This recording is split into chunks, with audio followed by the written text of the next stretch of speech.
Hay personas que quieren ver el mundo arder y quienes me piden que por favor comparta cómo lo he hecho con mis hijos respecto de la rutina de sueño. Aunque en general les cuento así como a grandes rasgos cómo lo he hecho yo, pero siempre les recomiendo que vayan y se asesoren con profesionales o personas certificadas en el tema. Entiendo lo que hay detrás de esa solicitud. A veces uno simplemente quiere saber cómo lo está haciendo la de al lado para saber qué tan perdida está uno en el mapa, a ver si uno se siente identificado y acompañado en el proceso o si puede sacar de repente ideas. Haciendo el disclaimer correspondiente que yo no soy profesional ni estoy asesorada en el tema, esto es simplemente una mamá contando cómo lo ha hecho con sus hijos y que cada niño es un mundo y cada maternidad es un mundo y que lo que a mí me funciona a ti puede no funcionarte y lo más seguro es que no lo va a hacer. Haciendo ese disclaimer correspondiente, les puedo compartir cómo ha sido mi realidad con mis hijos.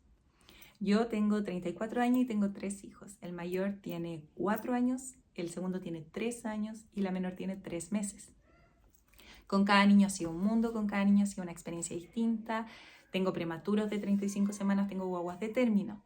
Tengo guaguas con apnea, tengo guaguas con reflujo severo, tengo guaguas con cólicos, no he tenido casos de alergia alimentaria. Eso es mi realidad, así que como pueden ver es una realidad súper acotada.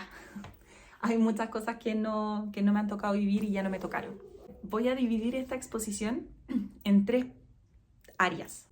Uno es cómo lo hago con los niños cuando nacen en la clínica, cómo lo hago con los niños recién llegados a la casa, y cómo lo hago con los niños respecto del paso de cuna a cama. Entendiendo que vamos a hablar solamente del sueño nocturno, no estoy hablando de las siestas durante el día. Lo que sí tienen que saber, como premisa, yo no doy leche, lactancia materna exclusiva, a veces mamadera, a veces fórmula, a veces pechuga, a veces leche materna y voy haciendo mix. Alimento a mis niños con horario cada 4 horas, eso desde que nacen, nunca libre demanda, decisión personal, cada uno ve cómo lo hace. Y yo no hago colecho, nunca lo he hecho. No duermo con los niños en la cama, los niños duermen en su cuna, en su pieza. Con monitor, sin monitor, ahí voy viendo, pero esa es mi realidad, así es como lo hago. Entendiendo esas 3 premisas, van a poder entender mejor cómo lo he hecho durante la noche. Insisto, si no es tu caso, no te va a servir de nada mi realidad. A lo más puedes ver el video como para reírte un poco, pero nada más. Cuando mis hijos nacen, y esto es algo que he hecho con los 3, yo no duermo con ellos en la pieza de la clínica. Uso ese rato para recuperarme, porque mis últimos meses de embarazo, de todos mis embarazos, siempre he dormido mal, muy mal. Reflujo, sentada con varias almohadas, el peso de la guata, calor, calambre, mal. Entonces llego muy cansada al parto. He tenido cesáreas, he tenido parto natural, créanme, con todas ha sido lo mismo. Entonces uso esos días en la clínica y esas noches para recuperarme del parto y recuperarme de ese mal dormir de las últimas semanas. Y mando a la guagua a la neo, que le den una fórmula, un suerito o algo ahí, y a mí no me despiertan.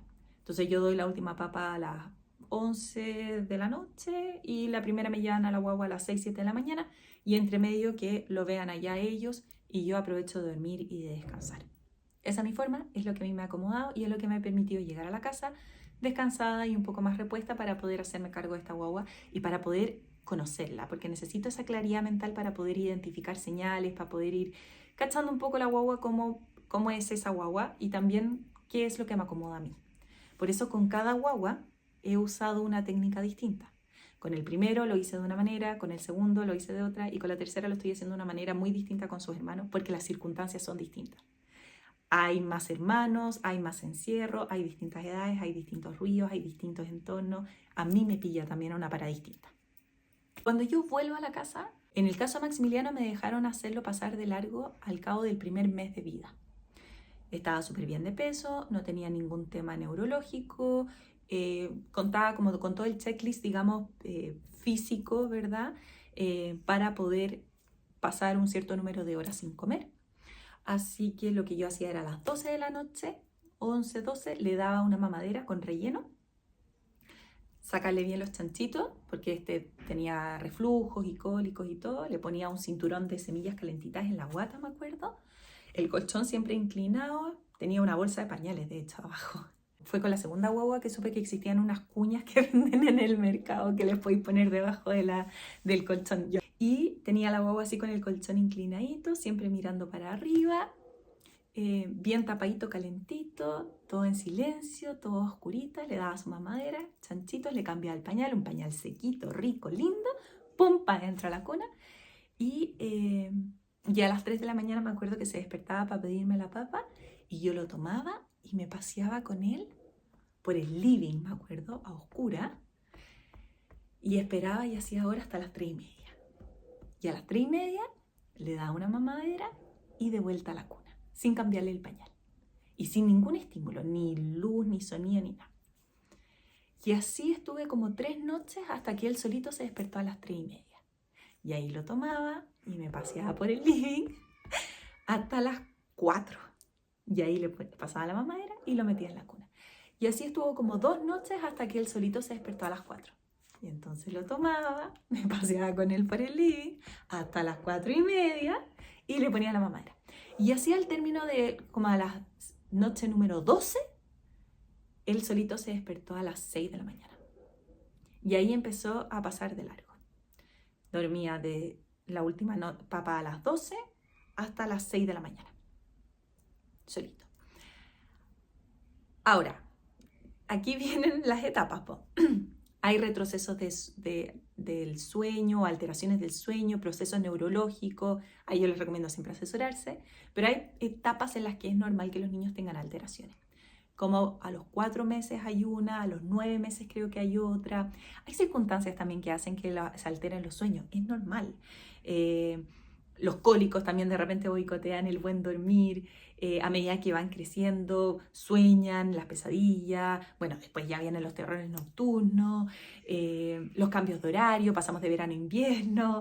Todas esas cosas es normal que alteren el sueño de los niños. Y creo que mi consejo es aprender a navegar un día a la vez y no bautizar como avances o retrocesos las cosas, porque cuando uno los ve como muy blanco y negro, de repente se frustra. Y somos súper críticas las mamás y es como, ay, estoy haciendo las cosas mal, en qué fallé, esto no es lo mío, algo hice, algo no hice, y tendemos a castigarnos mucho.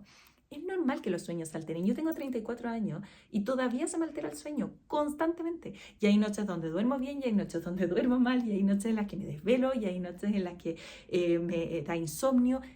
Y es normal. Entonces, creo que es importante entender que es normal que hayan buenas noches y que hayan malas noches, que hayan buenos días y malos días, que hayan buenas siestas y malas siestas. Es normal. Entonces, ir navegando con eso como un día a la vez creo que es lo mejor, lo más sano y el único consejo que yo les daría en este video. Para todos los demás es simplemente contar lo que me ha tocado a mí y lo que a mí me ha funcionado o me ha dejado de funcionar. Así es como hice pasar de largo a Maximiliano, entendiendo que después hubo buenas noches, buenas semanas, malas semanas. Tuvo su retroceso de sueño a los 4 meses, pero no fue, creo que le duró una semana no más. A los 9 meses volvió a tener otro retroceso, pero no fue mayor. Lo que sí le alteraba mucho el sueño a este niño eran los cambios de lugares. Cuando él dormía en su cuna, por ejemplo, o en su coche, no había problema. Pero si le tocaba dormir en otro lugar, por ejemplo, nos íbamos a la playa el fin de semana y le tocaba dormir en una pack and play o en una cama allá, ahí se le tendía a alterar un poco el sueño porque era un lugar desconocido, porque era olores nuevos, entornos nuevos, luces distintas, voces, etc. Ahí sí. Yo lo que sí he hecho siempre a mis hijos, desde Maximiliano, es acostumbrarlo a dormir con el ruido de entorno, ¿ya? Entonces yo, por ejemplo, mientras Max dormía siesta, aprovechaba a hacer aseo y pasaba aspiradora, de repente ponía música, sonaba el celular. Y él, obviamente, al principio se despertaba, yo iba, tranquilo mi amor, de vuelta a la cuna, ¿cachai? O a veces ni siquiera lo sacaba de la cuna, lo hacía como así en el popi detrás, en el pañal, así, y se volvía a quedar dormido, hasta que ya simplemente no se despertaba y se acostumbraba, y habían ruidos que nunca se acostumbró. León, en cambio, guagua de término, hiper, como él solo, fue siempre malo para dormir siesta. Yo volví a la clínica con esta guagua, le daba a su papá, le daba pechuga, qué sé yo, pum, a la cuna, dormía 40 minutos y se despertaba. Y como estaba despierto, pedía más comida. Entonces era enfermo hambriento, estaba todo el día con hambre y todo el día despierto. Y ahí lo que me funcionó muy bien fueron estas mochilas para colgarse a la guagua, para portear. Fantástico, me compré una, me colgaba a la guagua, Entonces así podía correr detrás de Max, que tenía 1 año 3, había empezado a caminar hacía un mes bien, pero todavía tenía que estar pendiente que no se sacara la cresta. Y tenía que hacer aseo, tenía que funcionar y tenía que trabajar en el computador. Entonces me colgaba a León de la mochila y él dormía en esta mochila. Entonces lo hacía dormir primero en su cuna, me duraba unos 40 minutos, se despertaba, me lo colgaba en la mochila y seguía durmiendo en la mochila hasta que le tocaba la siguiente papa. A él, el pediatra me permitió dejarlo pasar de largo un poco antes que con Max, porque era de término, siempre estuvo bien de peso, no había problema, check, check, check. Así que yo diría que como a los 10 días de vida, el pediatra me dijo, físicamente tu hijo puede pasar un cierto número de horas sin comer, así que vos dale. Y ahí traté de hacer la misma técnica que con Max. Y aprendí 2 cosas. Que cada niño es un mundo y que uno nunca deja de ser primeriza. Y ahí me di cuenta que la técnica con Max no me iba a funcionar con León, porque trataba de chutearle la papa para adelante y no había caso. Y esa media hora paseando por el living era con el cabro gritando. Y despertaba a Max y despertaba a mi marido y quedaba la tendalá hasta el perro. Al final terminábamos todos desvelados, era un desastre. Así que decidí hacer una técnica distinta y me funcionó, que fue adelantarle la papa en vez de atrasársela. Entonces se despertaba a las 3, yo le daba una mamadera y lo metía en la cuna y duraba hasta las 6 de la mañana. Y a la noche siguiente yo lo fui a despertar a su cuna a las 2:30. Le di la mamadera, lo arropé, lo metí en la cuna y despertó a las 6 de la mañana. Y yo fui a la noche siguiente a despertarlo a las 2 de la mañana. Y así lo fui adelantando cada 30 minutos, de 3 a 2:30, a 2, a 1:30, a 1, hasta que llegué a las 12 de la noche. Y a las 12 de la noche él empezó a pasar de largo hasta las 5. De 12 a 5, de 12 a 5. Eso era lo que me duraba. A las 12 yo le daba la mamadera, le cambiaba el pañal, lo arropaba, lo metía en la cuna y a las 5 de la mañana se despertaba, yo lo iba a buscar, me lo metía a la cama conmigo y regaloneábamos y jugábamos y lo distraía hasta las 6 y ahí aparecía Maximiliano en escena. Mi marido le hacía la mamadera a Max, yo me ponía la pechuga a León y tomábamos desayuno todas arriba de la cama. Y ese era el sistema que teníamos y nos funcionó súper bien. Eso sí, a León la regresión del sueño a los 4 meses lo golpeó fuerte. No fue como Max. No fue un par de días y un par de noches de reajuste. No. Fue un buen mes del cabro absolutamente desordenado durante las noches. Durante el día, perfecto. Llegaba la noche, era el terror del terror. Y ahí yo tuve que ceder en todo. En todo. Así que fue, ¿sabes qué? Quiere papa. No quería mamadera, quería pechuga. Metió en la cama conmigo. ¿Sabes qué? Necesitamos navegar, necesitamos funcionar. Porque si sigue despertando a Max al día siguiente no daba pie con bola en la sala cuna. La profesora me decía, le tuvimos que adelantar la siesta y se perdió todas las actividades de la mañana porque, claro, llegaba cansado porque su hermano lloraba en la noche y yo tratando de ver, pucha, no me quiere recibir la mamadera, qué es lo que le pasará, ¿Saben qué? Sanidad mental. Agarraba esta guagua, la sacaba de la cuna, me lo enchufaba a la pechuga, dormíamos los 2. Y así sobrevivimos ese mes. Y al cabo de ese mes, ya León ya con 5 meses, le empecé a dar colado. Y en la noche entonces le daba su colado a las 7 de la tarde. Después una mamadera a las 11. Y solito funcionaba hasta las 6 de la mañana del día siguiente. Hubo un par de noches en las que me reclamó porque obviamente echaba de menos la pechuga y el regaloneo con la mamá en la cama porque es rico, obvio, ¿quién no se va a acostumbrar a lo bueno? Pero ahí yo corté por lo sano y fue como, no, ¿sabes qué? Mi amorcito, lo siento mucho, venga para acá, yo te abrazo, te besuqueo, de vuelta a la cuna. Y se pegó sus llantos, mi amor, te amo, pum, de vuelta para adentro. Deben haber sido unas buenas 3 noches que no dormí, tratando de hacerle entrar en el chip a mi compadre que se había terminado el veranito San Juan con la pechuga en la cama a la mamá. Pero fue una inversión a largo tiempo porque entendió, lo asumió, digamos, no le quedó otra. Y seguimos bien sin ninguna alteración de sueño y funcionando. Insisto, había buenas noches, había malas noches, habían buenas semanas, malas semanas y todo que ver con su proceso neurológico propio de los niños, especialmente durante sus primeros 12 meses de vida, donde están pasando 1000 procesos distintos. El tercer tema que me lo pide mucho, pasada de cuna a cama.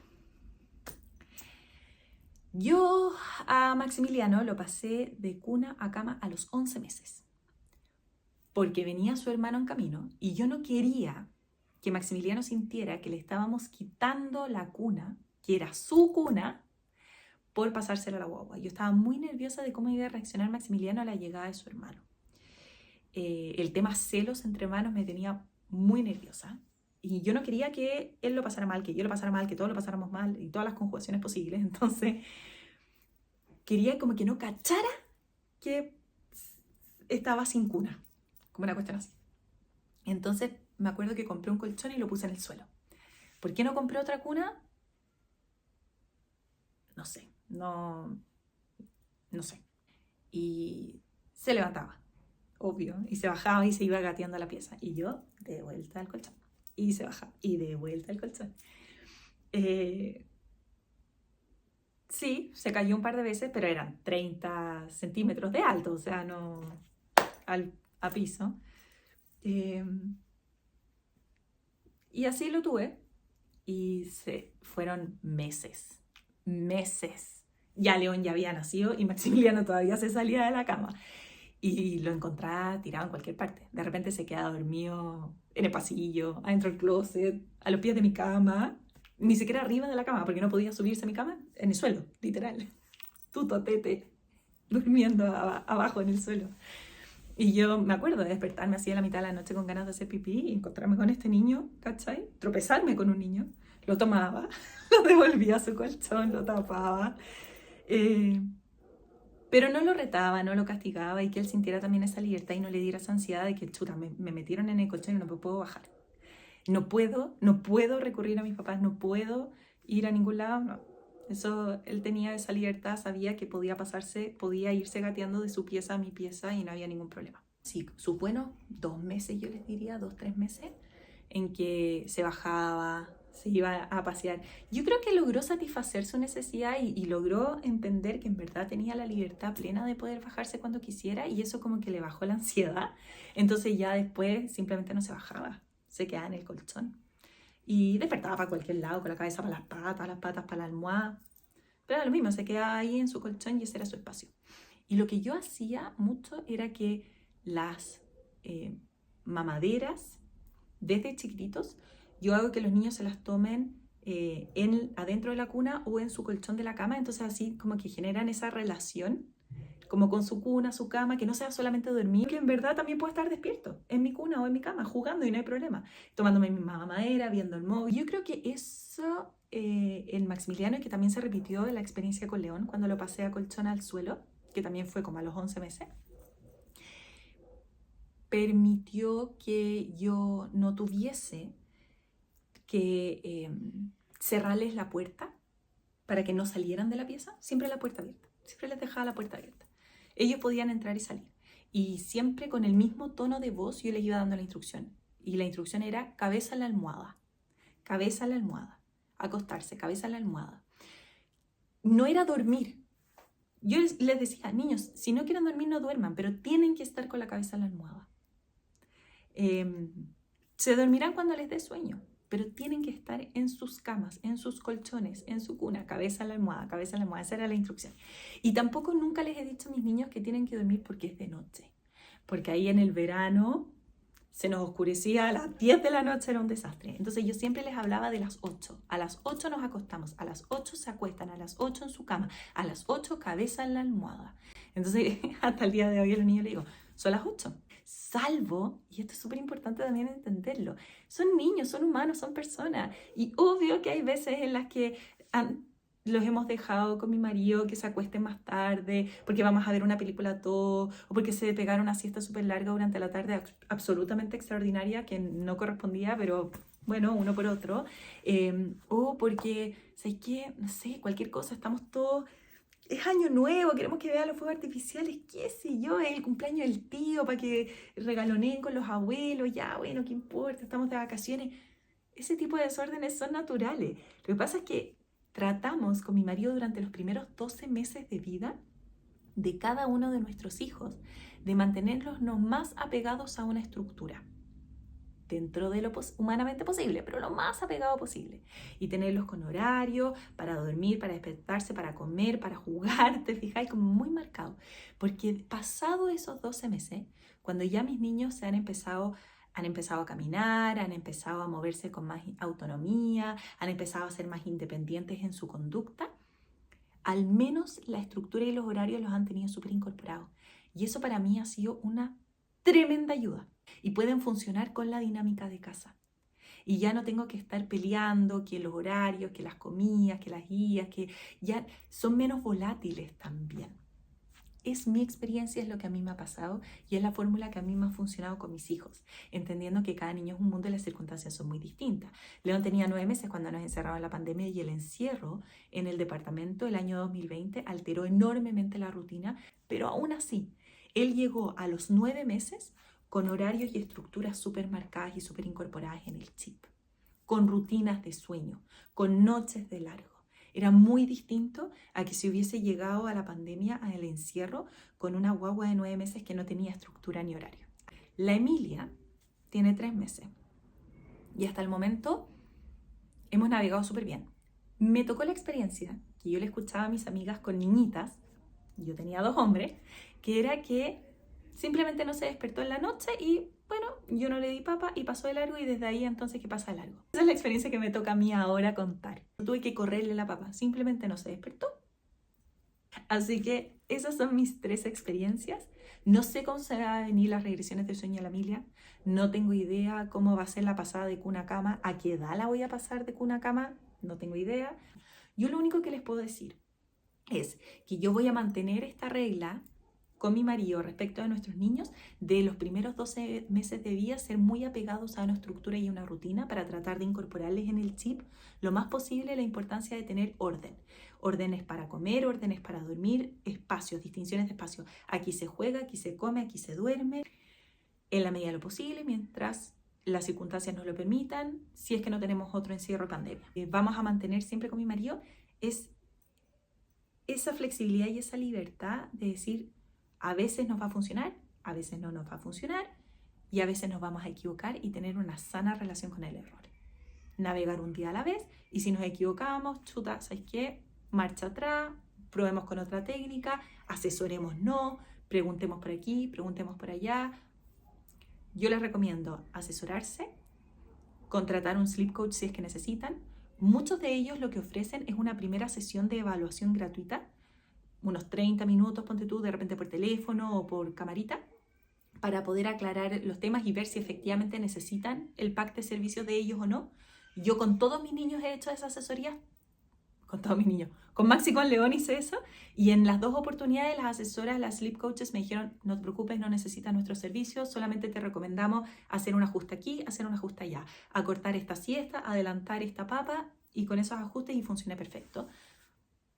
Pregunten, asesórense con su pediatra, pregunten a más profesionales si es que ustedes, el instinto de mamá les dice que quizás debiese consultar con un neurólogo, con una nutrióloga. Vayan, pregunten. En el peor de los casos no es que a su hijo no le pase nada, es que sí le esté pasando algo y ustedes no estén atentas a las señales y haciendo valer, ¿verdad?, eso frente a los profesionales. A mí me ha pasado montones de veces que he ido de repente donde un profesional y digo, ¿sabes qué? Me tinca que aquí hay algo. Ay, ya, aprensiva, la mamá, no sé qué, bla, bla. Sí, ni un problema. Ríete, todo lo que queráis. Sí, trátame de primeriza, de aprensiva, de... Ponme todos los títulos que queráis, da lo mismo. Si esto no es una lucha entre tu ego y el mío, no se trata de mí, no se trata de ti, se trata del niño y me gustaría chequear. Y efectivamente no le ha pasado nada, pero prefiero tener esa información en mis manos y decir, sí, ¿sabes qué? Está perfecto, no es eso, sigamos adelante. Yo les recomiendo tomar esa actitud. Creo que es la más saludable. Más que estar preguntándole a una influencer como lo hizo con sus niños y pedirle que haga un video y exponerse al hate de gente loca con acceso a internet, porque a eso es lo que me están exponiendo. Pero las quiero y lo hago y les comparto cuál es mi experiencia haciendo los disclaimers del caso. Espero que a alguien le pueda servir, se puedan quedar con lo que les sirva y lo que no, sigan nomás.